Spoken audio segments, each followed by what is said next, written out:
This is the 217 Recovery Podcast with Corey Winfield and his better half, Marnie Winfield. But they might be talking to you, but they're walking right over to the coffee. Kind of like my cat. When I do a podcast, she just walks across the keyboard. Mm-hmm. Kind of the same thing. On a mission. Yeah, she is. Anyway, sorry. Should we start this over? If you want to. Yeah, let's do that. Okay. The lost episode.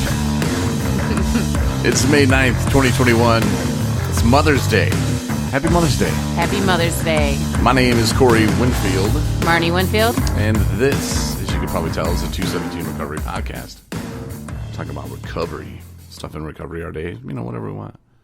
But today is Mother's Day, and I got to talk to my mother. I got to talk to my mother-in-law. Mm-hmm. Actually, I had lunch with her. That went well. It was a good time. It was good Mother's Day. It was. And it made me think of a few things. I got to witness you give your mother a card. Mm-hmm. I'm not a big card guy myself, but the card that you gave her, it meant a lot to her, I could see. And it meant a lot to you.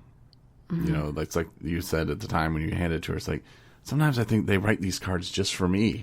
Because some of them just hit home so well. Uh-huh. But being in kind of the same situation as you know, putting our moms through hell, and them being pretty much the only ones that never gave up on us, you know, it's a touching moment when we can say thank you and mean it and be sincere. And I don't know if they really understand how much we do mean it. I mean, I think they do, but I don't know if they... throughout this time in my sobriety, it's been like I will have realizations just occasionally out of nowhere. Just like I am so grateful for my mom. You know, it's like I want it to be Mother's Day every day, those days. But so yeah, when you have an opportunity, you know, like reading those cards, I was just in the card aisle and I'm like, you know, let's see what they have to say, because I can come up with a million things that I want to, you know, to relay how, you know, grateful I am for everything she's done for me and her having been there for me. But sometimes I'm like, maybe there's different ways that the words can be, you know, presented. And so I'm like on my knees in the aisle and card aisle, just like card after card. I was like, this one's good. No, this one's good. Oh, if I could combine with this piece and this piece. And but then there was this one that it was totally hit home, and I was getting all kind of like teary-eyed just reading it in the aisle, and I'm like, this one's it. So, and then I personalized it or whatever, and when she read it, you know, it made me feel good. Yeah. So. I started almost kind of getting teary-eyed, too. Mm-hmm. I was witnessing this happening in front of my eyes. Yeah, she read it out loud, and I didn't show it to you. You didn't have me sign it, but that's fine. But it's fine. I signed it for you. No, that's fine, though. That was a moment that you needed to have with your mother, you know, and I got to be there to eat food, so that's all I really cared about. Like I said, I'm not a big card guy anyway, and if I just had to sign my name, like, whatever, like, it's not going to be like, Corey didn't sign this with his awesome signature. No, she didn't say that. It talked about, like, thank you for raising me. And right. Thank you she didn't raise me, obviously. Right. So I mean, that's what I'm saying. Like, that was your moment to have with your mother, you know, yeah. And thanks for including me in that. That was nice to see. And it's good to see that and know that I'm not the only one that goes through those emotions. And, man, they'll come out of nowhere sometimes. Like, I'm a big baby when it comes to that kind of stuff. And maybe it's because I know what I put my mom through. Mm-hmm. And they didn't give up on us, Marnie. Like, that's crazy. I know. And that's what at the end of the letter, or at the end of the card, I said something to the effect of, I know I wasn't the easiest daughter to raise, but the reason why I am where I am today is because you never gave up on me. And there's so much truth to that. And you know what? And I'm not trying to take away from the other people, like family members or other people in my life that, you know, did support me throughout, you know, never gave up, but in a different way. Like, my dad was always like accepting of me and like was hopeful that I would find my way. But it's different because my dad was an alcoholic my entire life, an active alcoholic, you know, essentially my entire life. So he never really was like 100% like, you know, I get what you're saying, and I'm glad where you're at. You know, like, I support you no matter what. Because my mom's, I think when family members see the pain and, like, don't understand it but still manage to pull it together to stay with you through it, you know, it means more for some reason.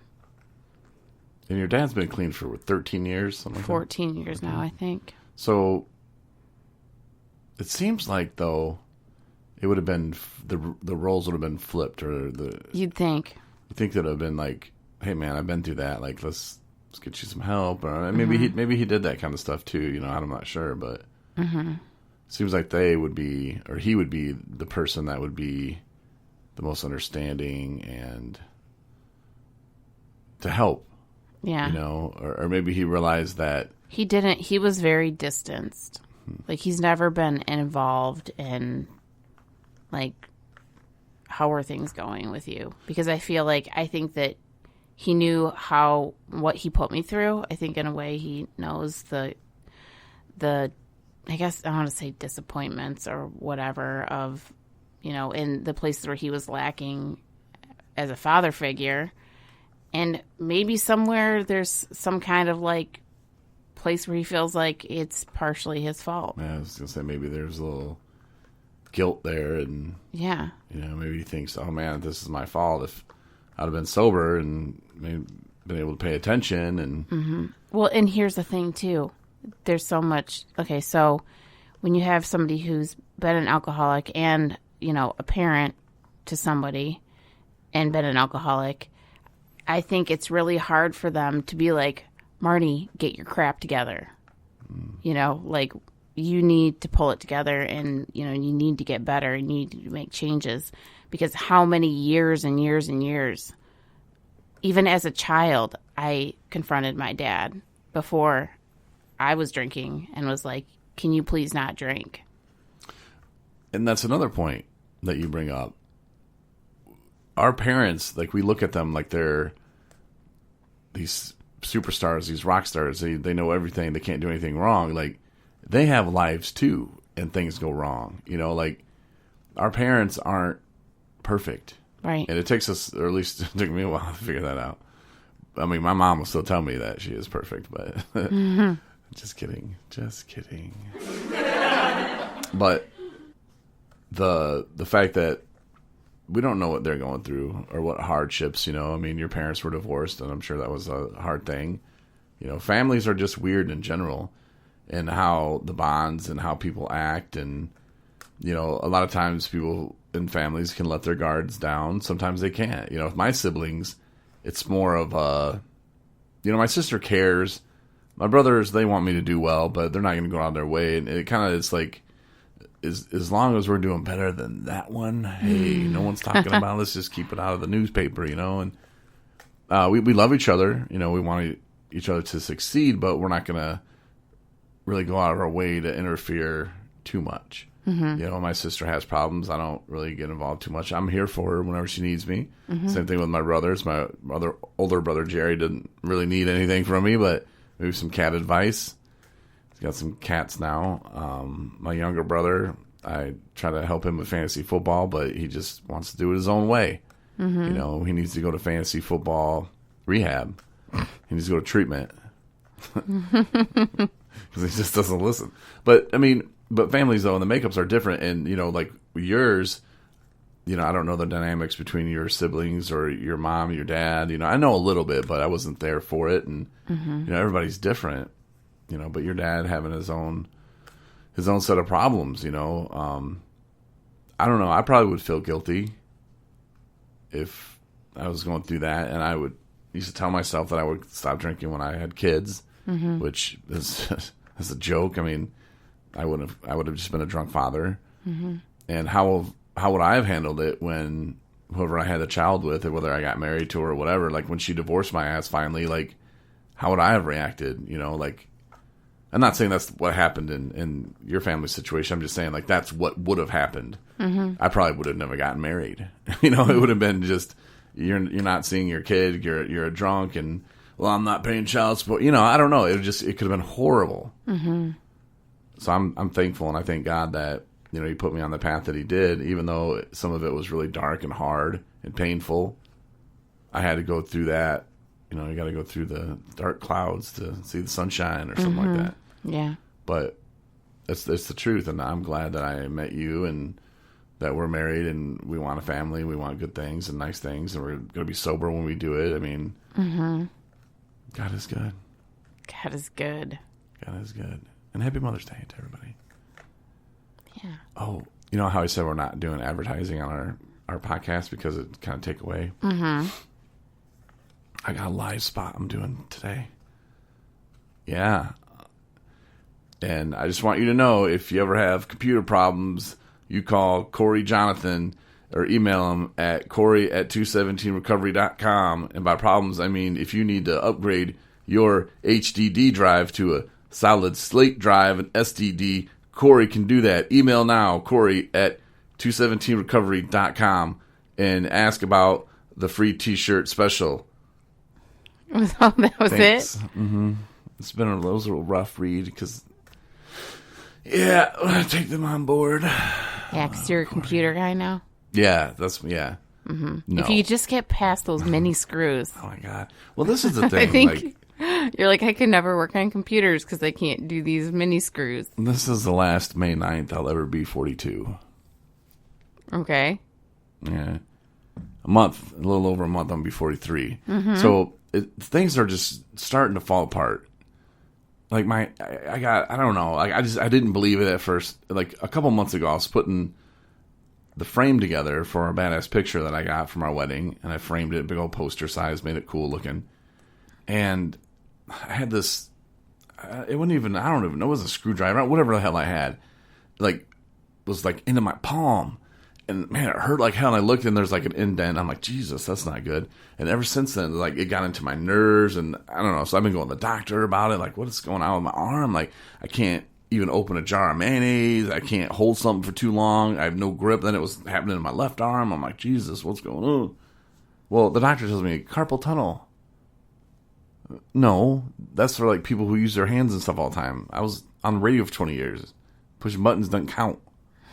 She's like, yeah, but you use a computer. I'm like, yeah, but not like all the time, not like data entry or anything.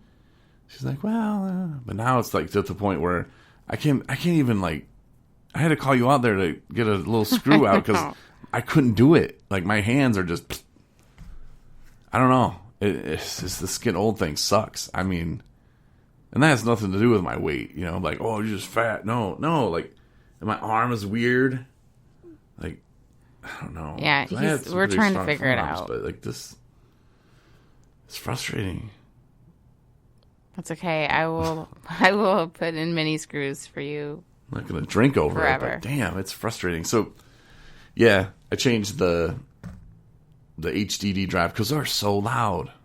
Like the hard disk drive to do the SSD. Mm-hmm. Don't even hear it. But I'm trying to get greedy. I tried to put more RAM into it. Yeah. And then it wouldn't turn on. So then, here's another tip.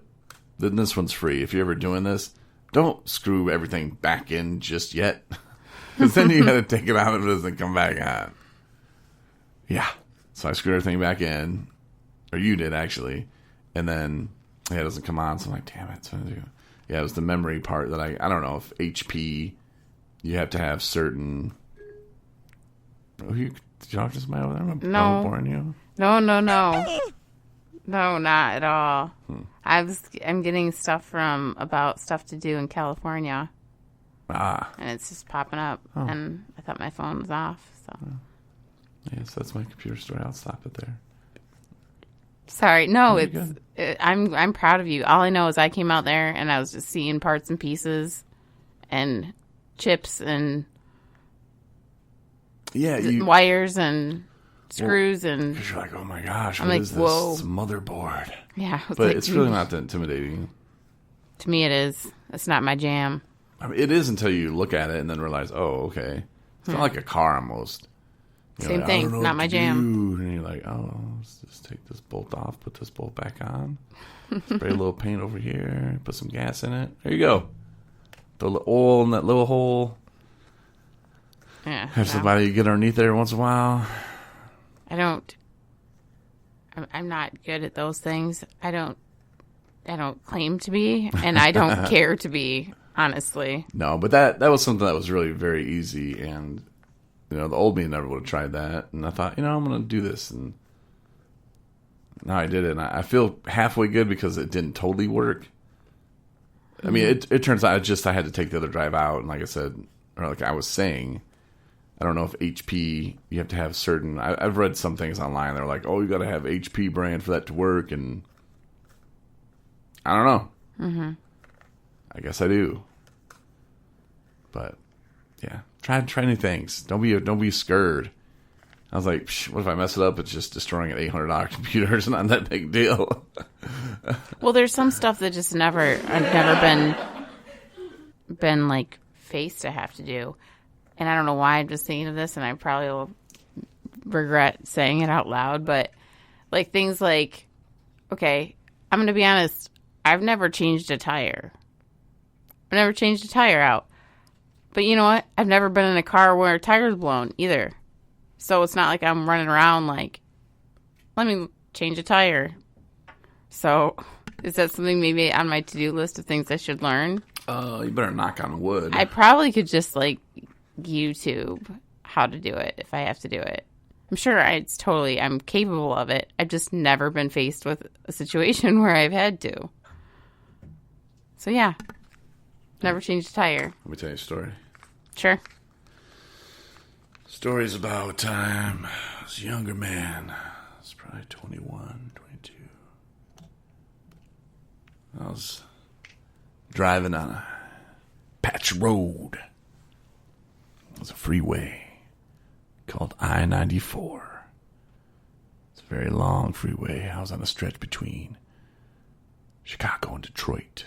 I know that's a huge gap. So let me narrow it down. I was between Stevensville and St. Joe. It was a snowy day. I was going a little under the speed limit because the roads were so bad. And I started going. And they had this little white piece of MX-3 Mazda. Ugh. The next thing I know, my car's making funny noise.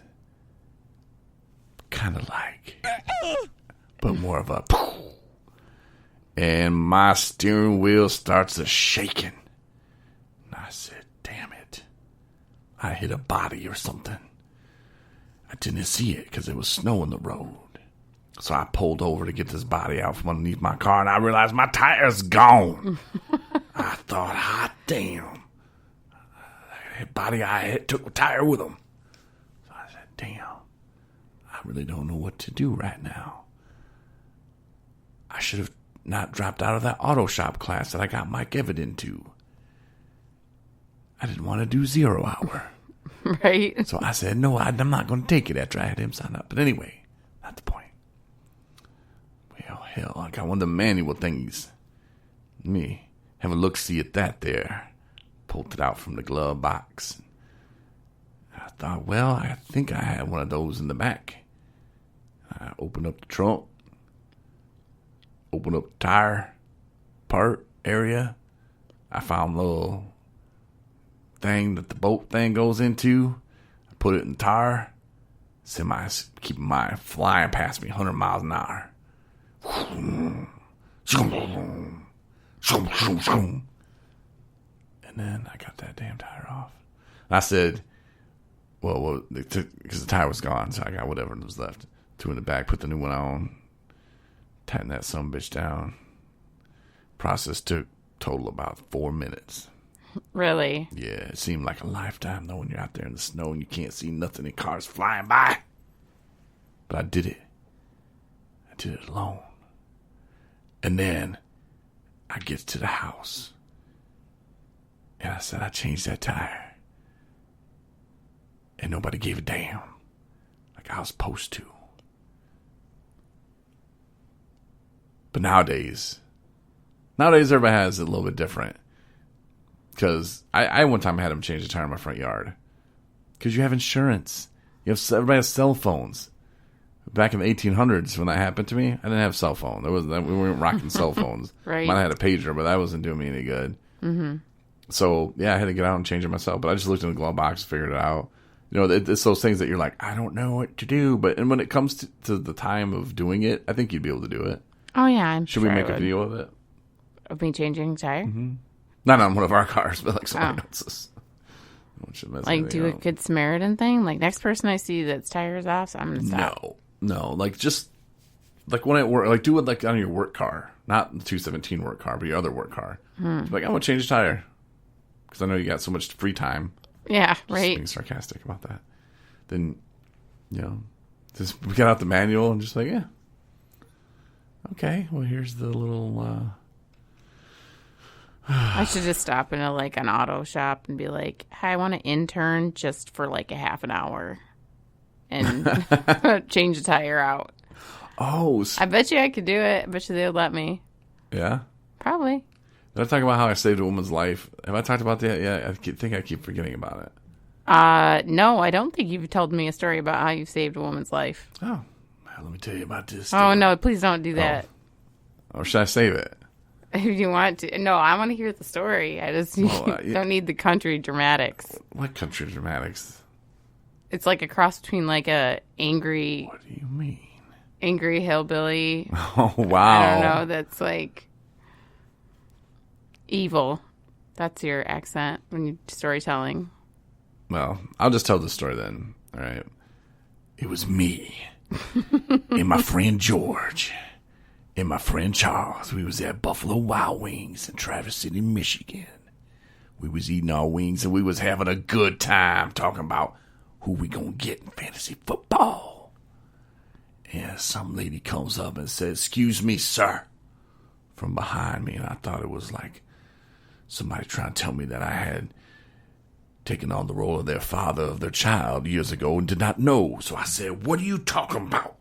She said, "You own this kind of car." And I said, "Yes, I do. Did you hit it?" She said, "Do you own it?" I said, "Yes. That's my wife's car that I'm driving today. Just so happened I was driving my wife's car that day." And so I thought, damn. Lady don't hit my wife's car. At least it ain't mine. So I go outside, right? And I say, "Hey, George, you come with me, man." Because you never know what people up to these days. Could be waiting for me outside to jump on me. And they heard about my Speedway fight. Yeah, that fight I got into it at Speedway when I helped that old lady out. Broke my leg apart. Anyway, so I get out there and she says, "I got to go home, but I can't travel without this car here." I said, "Well, that makes sense." And she said, "But it don't start, see?" I said, "Well, I bought one of these fancy little things that start your car for you." She said, "Automatic start?" I said, "No, woman. Ain't no automatic start. It's a jumper. It'll start your car." She said, "Let me go get the cable. Let me move around." So I said, "No. You don't need to get no GD cables on your GD car. You just put this little box on there, see?" And she said, "What?" I said, "Just get in the car and start it." So I had George hook it all up because got wing sauce on my fingers. So George hooks it all up. And I said, "Start it, woman." And she started up. She said, "I need to buy one of those." I said, "I'll sell this one right now, $400. I should have sold it to her before I started a car for it. Yeah. So she said, "Oh, well, you all guys are something else. I'm going to tell you what. How about we go back inside? I'll buy you boys drinks." And I said, "No, I don't drink anymore. Actually, see the 217 Recovery. This is a business. And it's a nonprofit. We help people that are in recovery." "Oh, so you don't want to drink?" No. Nobody wants me to drink. I'll tell you that much. And then she looks at George. George is like, "No, I'm good too." She's like, "Well, I feel like I, should get." I'm like, "If you want to do something, how about you donate to 217 Recovery? Here's our website. We got podcasts. We have all kinds of stuff on our website. We have an app." "Okay, I'll do that." She never did. No. Kept her getting outside the road. So you saved her life. Yeah, I did. Okay. I did. I mean, because you never know. Right. She could have that's asked the true. wrong person. They could have kidnapped her. I mean, there's so many things that could have went wrong. I know. Biker gangs could have been around. I mean, who knows, man? Ninjas. You never know in this world today. That's right. I mean, maybe it didn't. I mean, it was pretty much like that, though. Yeah, you did tell me that story. Yeah. I can't tell you because I'm going to surprise you. But, yeah. So, if you want to donate on behalf of that woman, feel free. There's a giving page that we changed over because when we got the new app, they had like a giving service that doesn't charge as much. And I think there's even an option, like say if you were going to donate $1, then it would say 3 cents of this is going to be charged to us. Like we're charging. Do you want to, go ahead and just give them $1.03? Is that what you really give them $1? Mm-hmm. So I thought that was pretty cool. That is cool. I mean, you can give $2, and we're still waiting for our first $1 million donation. Right. Mm-hmm. No, but it's super simple. Yeah, but I think then we offer like a shirt or something, or autograph picture of Nico for $1 million donation. That's what. Yeah, so I'm still waiting. I'll give you my old hard drive. Some interesting stuff on that, I'm sure. But no, good Sunday podcast. We haven't done a Sunday podcast in quite some time, and it's kind of nice doing back to back days. And we still have the replay as well, so a little double dose of podcasting today. Mm-hmm. But thanks for listening, and get the app if you don't have the app yet. There's the daily reflections, 24 hours a day. Still working on some stuff, still tweaking some stuff on the app, but the app is so much better than the old one. Like I really do love it. I'm proud of it. Mm-hmm. Should be. There's actually stuff for people. There's a meeting tomorrow at 7 p.m. Yes, 7 p.m. tomorrow is AA. Yeah, and then Wednesday. Click on the app, and then you click on meetings. Yep, it's on the right-hand side. There's like a little, on the bottom part is like a little navigation bar. Mm-hmm. And that's where it has podcasts, and you can click that and go back and listen to some old ones, some guests. And I'll connect you right to the meeting, right? Yep, you go to meetings, and you see the one for AA, and it tells you what day and what time, and click it, and you're in. Ta-da. You might have to have some kind of software on your phone if you have Zoom or something, I'm not sure, but right. They'll let you know. Not hard at all. We have fun in those meetings. Yeah. So. I hear you. Mm-hmm. But, yeah, thanks a lot for listening, and I hope you had a great Mother's Day, and we'll talk to you again on Tuesday. Thanks, everybody. Happy Mother's Day. See ya.